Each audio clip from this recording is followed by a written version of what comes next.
നമസ്കാരം. തീർത്ഥയാത്ര എന്ന എന്റെ യൂട്യൂബ് ചാനലിലേക്ക് ഏവർക്കും ഹൃദ്യമായ സ്വാഗതം. ഇന്ന് തമിഴ്നാട്ടിലുള്ള അതിവിശേഷപ്പെട്ട ഒരു ഹനുമാൻ ക്ഷേത്രത്തെ കുറിച്ചാണ് പ്രതിപാദിക്കുന്നത്. ഇവിടുത്തെ വിഗ്രഹം പ്രതിഷ്ഠ വളരെ വിശേഷപ്പെട്ടതാണ്. ഇവിടുത്തെ ഭഗവാൻ ചിത്തരോഗത്തെ അകറ്റുന്നതാണ്. കുംഭകോണത്ത് നിന്നും പൂന്തോട്ടയിലേക്കുള്ള യാത്രക്കിടയിൽ മരുതവഞ്ചേരി എന്ന സ്ഥലത്തു നിന്നും 1 കിലോമീറ്റർ മാറിയാണ് ചിത്തരോഗം അകറ്റുന്ന വിശേഷ രൂപമുള്ള ഹനുമാൻ സ്വാമിയുടെ ക്ഷേത്രമുള്ളത്. മാനന്തക്കുടി എന്നാണ് ഈ സ്ഥലത്തിന്റെ പേര്. ഇവിടുത്തെ ക്ഷേത്രത്തിലെ വിശേഷം എന്നുള്ളത് ഹനുമാൻ മൃതസഞ്ജീവനി ഉയർത്തിപ്പിടിച്ചുകൊണ്ട് നിൽക്കുന്നു എന്നുള്ളതാണ്. മറ്റ് ഒരു ക്ഷേത്രത്തിലും ഇല്ലാത്തൊരു പ്രത്യേകതയാണിത്.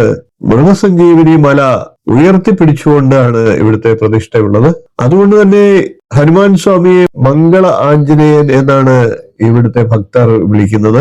മംഗള ആഞ്ജനേയനായി ഭക്തർക്ക് മൃതസഞ്ജീവനി ഉയർത്തിപ്പിടിച്ചുകൊണ്ട് മൃതസഞ്ജീവനി നൽകിക്കൊണ്ട് ഹനുമാൻ സ്വാമി ഇവിടെ വിരാജിക്കുന്നു. ഇവിടുത്തെ ഏറ്റവും വലിയ വിശേഷ ഫലസിദ്ധി എന്നുള്ളത് ചിത്തരോഗത്തെ ഹനുമാൻ സ്വാമി അകറ്റുന്നു എന്നുള്ളതാണ്. ഏത് രോഗത്തെയും അകറ്റുമെങ്കിലും ഇവിടെ വിശേഷമായി ചിത്തരോഗത്തെയാണ് അകറ്റുന്നതിൽ വളരെ പ്രാധാന്യമുള്ളത്. ചിത്തരോഗികളായിട്ടുള്ളവർ ഇവിടെ വന്നു കഴിഞ്ഞാൽ അവരുടെ രോഗം മാറുമെന്നാണ് വിശ്വാസമുള്ളത്.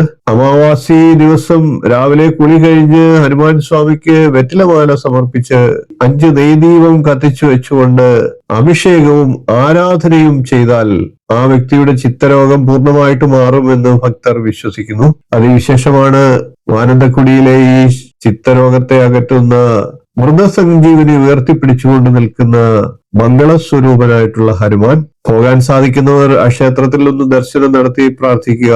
മാനസികമായി പ്രശ്നങ്ങളുള്ളവർ തീർച്ചയായിട്ടും ആ ക്ഷേത്രത്തിൽ ദർശനം നടത്തുക. ഏതൊരു ഭക്തർക്കും ആ ക്ഷേത്രത്തിൽ ഹനുമാൻ സ്വാമി വളരെയേറെ അനുഗ്രഹ ആശസ്സുകൾ നൽകുന്നതാണ്.